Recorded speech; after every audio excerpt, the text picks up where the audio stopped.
సదాశివమయం. మన ఇంట్లో ఏ ఏ మొక్కలను పెంచడం ద్వారా లక్ష్మీదేవి వరిస్తుంది అనేది మనం తెలుసుకుందాం. ముఖ్యంగా మనీ ప్లాంట్.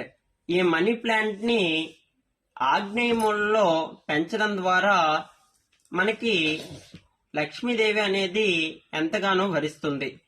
ఈ యొక్క మనీ ప్లాంట్ ని కూడా నేలపైన పాకిరే విధంగా కాకుండా ఇంటి పైకి పాకే విధంగా చేయడం ద్వారా లక్ష్మీదేవి అనేది మనకి ఎంతగానో వరిస్తూ ఉంటుంది.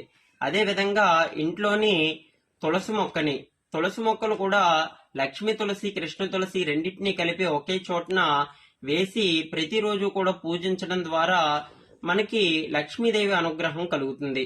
అదే విధంగా మామిడి దళాల చెట్టును కూడా వేయడం ద్వారా ఆ యొక్క మామిడి చెట్టుకి ప్రతిరోజు ఒక చెంబు నీరును పోయడం ద్వారా కూడా మన ఇంట్లోని లక్ష్మీదేవి చక్కగా వరిస్తుంది.